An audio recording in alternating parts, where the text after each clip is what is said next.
ইরানের খেলায় ক্রমাগত ভেতর থেকে হেরে যাচ্ছে ইসরায়েল।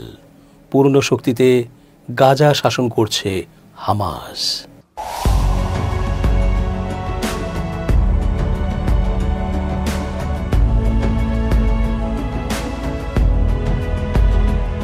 আসসালামু আলাইকুম প্রিয় দর্শক, আমন্ত্রণ আজকের আলোচনায়। চেঞ্জ টিভির আন্তর্জাতিক চোখ অনুষ্ঠানে এস জে রতন স্বাগত জানাচ্ছি। ইসরায়েলি ও পশ্চিমা মিডিয়া প্রচার করছে গাজাতে ইসরায়েল যা করছে তা ঠিক করছে। ইসরায়েলি বাহিনী বিজয় অর্জন করেছে, সেখানে তারা বীর দর্পে তাদের উদ্দেশ্য লক্ষ্য বাস্তবায়ন করছে, অথচ হামাসই সেখানে শাসন কার্য পরিচালনা করছে। ইসরায়েলি চরমতম ধ্বংসযজ্ঞের মধ্যেও হামাসের এই নেতৃত্বকে এখন ইসরায়েলি সেনারাও নিজের মুখে স্বীকার করে নিচ্ছে। হামাস, হিজবুল্লাহ ও হুথি গোষ্ঠীকে সাপোর্ট দেবার বিষয়ে ইরানের ওপর ক্রুদ্ধ ইসরায়েল ও পশ্চিমারা। তবে সত্যিটা হলো, এই ইরানের চৌকস কৌশলে ধীরে ধীরে ভেতর থেকে পঙ্গু হয়ে যাচ্ছে ইসরায়েল। তাদের এত এত অস্ত্র ও রসদ, অর্থ সবকিছুই ধুলায় মিশে যাবার মতো অনর্থক হতে যাচ্ছে। কারণ এমন প্ল্যান করেছে ইরান, যার ফলে ইসরায়েলের ভেতরে ইরানের গুপ্তচররা কাজ করে যাচ্ছে। ইসরায়েলের সকল দুর্বল দিকগুলো উদ্ধার করে তাদের নিরাপত্তার 12টা বাজাতে ইরান বদ্ধপরিকর। বলা হচ্ছে ইরানের খেলায় ক্রমাগতভাবে হেরে যাচ্ছে ইসরায়েল। ইরান সামাজিক যোগাযোগ মাধ্যম, অনলাইন যোগাযোগ, আর্থিক প্রলোভন এবং ইসরায়েলি সমাজের সামাজিক মানসিক দুর্বলতাকে কাজে লাগিয়ে দখলকৃত অঞ্চলে নিজেদের গুপ্তচর নেটওয়ার্ক দ্রুত বিস্তৃত করছে। সাম্প্রতিক বছরগুলোতে তেহরান ও তেল আবিবের মধ্যকার উত্তেজনা ও শ্যাডো ওয়ার যত বেড়েছে, ততই বেড়েছে উভয় দেশের গোয়েন্দা যুদ্ধের তীব্রতা। বিশ্লেষকদের মতে ইসরায়েলি সমাজে চলমান রাজনৈতিক অস্থিরতা, অর্থনৈতিক চাপ, জাতিগত ধর্মীয় বিভাজন ও সরকারের প্রতি অবিশ্বাস ইরানের জন্য এক অনুকূল পরিবেশ তৈরি করেছে। এই পরিবেশকে কাজে লাগিয়েই তেহরান বহু ইসরায়েলি নাগরিককে সাইবার যোগাযোগের মাধ্যমে টার্গেট করছে। ওয়াশিংটন ইনস্টিটিউটের তথ্য অনুযায়ী 2013 থেকে 2025 সাল পর্যন্ত ইসরায়েলে 39টি ইরান সম্পর্কিত গুপ্তচর বৃত্তির ঘটনা চিহ্নিত হয়েছে, যার মধ্যে 31টিতে ইসরায়েলের নিজেদের নাগরিক যুক্ত ছিল, যাদের বেশিরভাগের বয়স কিশোর থেকে 20-র কোঠায়। তথ্য বিশ্লেষণে দেখা যায় ইরান টেলিগ্রাম, হোয়াটসঅ্যাপ, ফেসবুক ও ইনস্টাগ্রামের মতো প্ল্যাটফর্ম ব্যবহার করে আর্থিক প্রলোভন, মানসিক দুর্বলতা ও সামাজিক বিচ্ছিন্নতাকে কাজে লাগিয়ে গুপ্তচর সংগ্রহ করছে। বিশেষজ্ঞরা বলছেন, যেসব ব্যক্তি সমাজে বিচ্ছিন্ন, অর্থনৈতিক সংকটে ভোগেন অথবা সামগ্রিকভাবে ইসরায়েলি শাসন ব্যবস্থার ভবিষ্যৎ নিয়ে হতাশ, তারাই সবচেয়ে বেশি ঝুঁকিপূর্ণ। ইসরায়েলের সাবেক জ্বালানি মন্ত্রী গগেন সেগেভের ইরানের জন্য গুপ্তচর বৃত্তি করা এ পর্যন্ত সবচেয়ে উচ্চ পর্যায়ের অনুপ্রবেশের উদাহরণ। নাইজেরিয়ায় কর্মরত অবস্থায় তিনি ইরানি কূটনীতিকদের সঙ্গে যোগাযোগে যান এবং পরবর্তীতে সংবেদনশীল নিরাপত্তা ও জ্বালানি অবকাঠামো সহ বিভিন্ন তথ্য তেহরানে সরবরাহ করেন। শিন বেত জানায়, সেঘেভ এনক্রিপ্টেড যোগাযোগ ব্যবস্থা ব্যবহার করে হোটেল ও অ্যাপার্টমেন্টে গোপন বৈঠকের মাধ্যমে তথ্য পাঠাতেন। তার মাধ্যমে ইরানি এজেন্টদের ইসরায়েলি কর্মকর্তাদের সঙ্গে পরিচয় করিয়ে দেওয়ার চেষ্টা হয়েছিল। রয় মিজরাহি ও আলমোগ আতিয়াস হাইফার নিকটবর্তী নাজার শহরের এই দুই তরুণ প্রথমে সাধারণ কাজ, বাড়ির ছবি তোলা, পোস্টার লাগানো, গাড়ি বিক্রির সাইনবোর্ড পাঠানো এসব করলেও পরে তাদের কাজে যুক্ত হয় সিসিটিভি ক্যামেরা বসানো এবং সামরিক তথ্য সংগ্রহের মতো জটিল দায়িত্ব। বাসেম ও তাহের সাফাদি গোলান মালভূমির মাসাদা গ্রামের এই দুই দুর্জ বাসিন্দা ইরানি গণমাধ্যম কর্মীর কাছে সেনা চলাচলের তথ্য পাঠাতেন। পারিবারিক যোগাযোগকে কাজে লাগিয়ে কিভাবে ইরান গুপ্তচর বৃত্তির নেটওয়ার্ক তৈরি করে, এই ঘটনা তার উদাহরণ।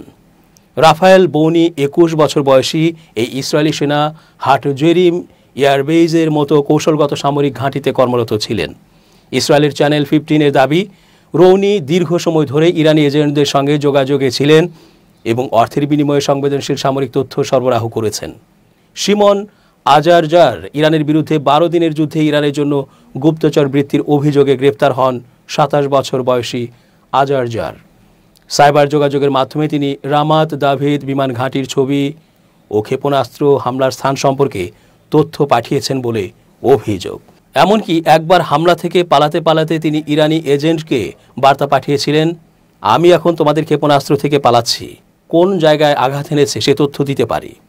ওয়াশিংটন ইনস্টিটিউটের গবেষক সারা বুচ ও ম্যাথিউ লেভিটের মতে 2024 সালে ইরান সম্পৃক্ত গুপ্তচর বৃত্তি পূর্ব বছরের তুলনায় 400% বৃদ্ধি পেয়েছে। এমনকি তারা এক ঘটনায় ইসরায়েলের প্রধানমন্ত্রী বেনিয়ামিন নেতানিয়াহু, সাবেক যুদ্ধমন্ত্রী শিন বেতের সাবেক প্রধানের বিরুদ্ধে হত্যা চেষ্টার ষড়যন্ত্রের কথাও প্রকাশ করে।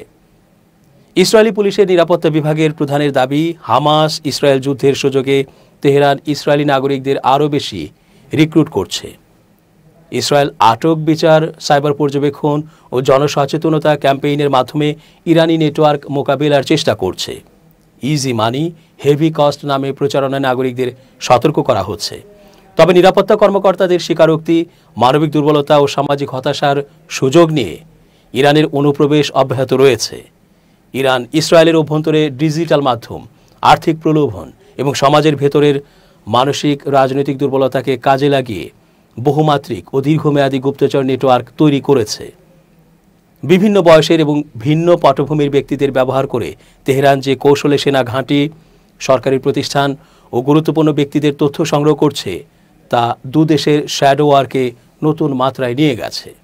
এই তথ্যগুলোই দেখায় ভবিষ্যতেও ইসরায়েলের নিরাপত্তাজনিত সবচেয়ে বড় দুর্বলতা হয়ে থাকবে মানবিক ফাঁক-ফোকর, আর সেটি ইরানের প্রধান লক্ষ্যবিন্দু। দখলদার ইসরায়েলের নিরাপত্তা সংস্থাগুলো স্বীকার করেছে যে ফিলিস্তিনি স্বাধীনতাকামী ও প্রতিরোধ সংগঠন হামাস গাজায় শক্তিশালীভাবে ফিরে এসেছে। এমনকি তারা এখন শক্তভাবেই পুরো গাজা নিয়ন্ত্রণ করছে। প্রেস টিভির এক প্রতিবেদনে বলা হয়েছে, ইহুদিবাদী ইসরায়েলের নিরাপত্তা রিপোর্টগুলো ইঙ্গিত দিচ্ছে যে হামাস নিজেদের প্রতিষ্ঠান ও পুলিশ বাহিনী পুনর্গঠনের মাধ্যমে গাজার প্রায় পূর্ণ নিয়ন্ত্রণ প্রতিষ্ঠা করেছে। দখলদার সেনাবাহিনীর মতে বিষয়টি যুক্তরাষ্ট্রের পরিকল্পনা বাস্তবায়নের পথে একটা বড় চ্যালেঞ্জ।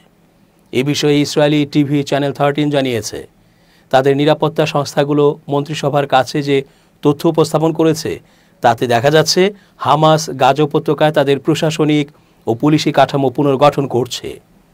এসব পরিস্থিতি মূল্যায়ন ও তথ্য অনুযায়ী গাজার 25টি পৌরসভার মধ্যে 13টি ইতোমধ্যে পুরোদমে কার্যক্রম শুরু করেছে। হামাসের অধীনস্থ পুলিশ বাহিনীও পুনরায় মোতায়েন হচ্ছে ও অভ্যন্তরীণ চেকপোস্ট স্থাপন করছে। এদিকে আরব 48 নামক এক ওয়েবসাইটের প্রতিবেদনে বলা হয়েছে, ইসরায়েলি সেনাবাহিনীর কর্মকর্তারা সতর্ক করে বলেছেন, হামাস গাজায় বিস্তৃত এলাকায় প্রায় পূর্ণ নিয়ন্ত্রণ নিয়ে ফিরে এসেছে এবং তাদের সক্ষমতা পুনরুদ্ধার করছে। গত সপ্তাহে মার্কিন দৈনিক ওয়াল স্ট্রিট জার্নাল এক প্রতিবেদনে বলেছে, অস্ত্রবিরতি কার্যকর হওয়ার পর থেকে গাজায় ফিলিস্তিনিদের মধ্যে হামাসের জনপ্রিয়তা বেড়েছে। তবে বিষয়টিকে গাজা নিয়ে মার্কিন প্রেসিডেন্ট ডোনাল্ড ট্রাম্পের পরিকল্পনার জন্য চ্যালেঞ্জ হিসেবে দেখা হচ্ছে। মার্কিন দৈনিকটির মতে, গাজা নিরাপত্তাই মূলত এই পরিবর্তনের একটি প্রধান কারণ। গত মাসে অস্ত্রবিরতি স্থিতিশীল হওয়া ও ইসরায়েলি বাহিনী পিছিয়ে আসার পর আবারও হামাস সদস্যদের সেখানকার রাস্তায় দেখা যায়। তারা পুলিশ ও অভ্যন্তরীণ নিরাপত্তা বাহিনী হিসেবে টহল দিচ্ছে এবং অপরাধীদের বিরুদ্ধে ব্যবস্থা নিচ্ছে। প্রতিবেদনে বলা হয়েছে, হামাসের তৎপরতায় অপরাধ ও লুটপাটের হার কমে যাওয়াকে গাজার জনগণ স্বাগত জানাচ্ছে। এ বিষয়ে গাজা শহরের ব্যবসায়ী হাজিম সারুর বলেছেন, আমরা নিরাপত্তার ভাঙন দেখেছি, যার সঙ্গে ছিল চুরি, দাঙ্গাবাজি ও আইনহীনতা। হামাস ছাড়া কেউ তা থামাতে পারে না, এ কারণেই মানুষ তাদের সমর্থন করে। এদিকে মিশর, কাতার ও তুরস্কের প্রতিনিধি দল গত 25 নভেম্বর কায়রোতে একত্রিত হয় দ্বিতীয় ধাপের আলোচনার জন্য। এই দেশগুলো যুক্তরাষ্ট্রের পাশাপাশি গাজায় অস্ত্রবিরতি চুক্তির মধ্যস্থতাকারী দেশ। মিশরের গোয়েন্দা বিভাগের ঘনিষ্ঠ গণমাধ্যম জানিয়েছে, বৈঠকটি মিশর ও তুরস্কের গোয়েন্দা প্রধান এবং কাতারের প্রধানমন্ত্রীর উপস্থিতিতে অনুষ্ঠিত হয়। এতে ইসরায়েল ও হামাসের মধ্যে অস্ত্রবিরতি চুক্তির দ্বিতীয় ধাপ সফলভাবে বাস্তবায়নের জন্য যৌথ প্রচেষ্টা জোরদার করার পথগুলো নিয়ে আলোচনা করা হয়। ইসরায়েল গাজা উপত্যকায় মানুষের জীবনকে অসম্ভব করে তোলার চেষ্টা করছে বলে মন্তব্য করেছেন আলজেরিয়ার প্রেসিডেন্ট আবদেল মাজিদ তেব্বুনে। তবে তিনি এও বলেছেন, ইসরায়েলের আগ্রাসন কোনোভাবেই ফিলিস্তিনকে মুছে ফেলতে পারবে না। আলজেরিয়ার রাজধানী আলজিয়ার্সে 29 নভেম্বর অনুষ্ঠিত হওয়া আন্তর্জাতিক ফিলিস্তিনি সংহতি দিবস উপলক্ষে আয়োজিত এক অনুষ্ঠানে প্রেসিডেন্টের বার্তা পড়ে শোনান দেশটির মুজাহিদিন ও অধিকারভোগীদের মন্ত্রী আব্দুল মালেক তাশরিফত। বার্তায় তেব্বুনে বলেন, ফিলিস্তিনিদের ওপর ইসরায়েলের চলমান আগ্রাসন আন্তর্জাতিক আইন ও মানবাধিকার আইনের মৌলিক নীতিমালা স্পষ্টভাবে লঙ্ঘন করছে। তিনি আরও জানান, গাজায় জীবনকে দুর্বিষহ করে তোলার পাশাপাশি ইসরায়েল পশ্চিম তীর ও জেরুজালেমে ফিলিস্তিনি ভূমি দখল করছে। তেব্বুনে বলেন, ইসরায়েলের অব্যাহত আগ্রাসন ফিলিস্তিনকে মুছে দিতে পারবে না। তিনি উল্লেখ করেন, ইসরায়েল এটি করতে চায় গাজার অবকাঠামো ধ্বংস করে, স্বাস্থ্য ব্যবস্থা টার্গেট করে, অবরোধ ও খাদ্য সংকট চাপিয়ে দিয়ে, আন্তর্জাতিক আইন অমান্য করে এবং হামলা চালিয়ে। ইসরায়েলকে আন্তর্জাতিক আইন মানাতে বাধ্য করতে, গাজার অবরোধ সম্পূর্ণভাবে তুলে নিতে এবং সব সীমান্ত পথ খুলে দিয়ে ত্রাণ সরবরাহ সহায়তা পৌঁছানোর ব্যবস্থা করার জন্য আন্তর্জাতিক সম্প্রদায়ের প্রতি আহ্বান জানান তিনি। তেব্বুনে আবারও আলজেরিয়ার অবস্থান পুনর্ব্যক্ত করে বলেন, অধিকৃত ফিলিস্তিনের ভাইদের প্রতি আলজেরিয়ার সমর্থন অব্যাহত থাকবে। তারা পূর্ণ সার্বভৌমত্ব ফিরে না পাওয়া পর্যন্ত এবং জেরুজালেম রাজধানী করে স্বাধীন রাষ্ট্র প্রতিষ্ঠা না হওয়া পর্যন্ত আলজেরিয়া সব রকম সহায়তা দিতে প্রস্তুত। দর্শক, আজ এই পর্যন্তই। ধন্যবাদ। changeTV.press, এক ফোঁটা হলুদ নেই।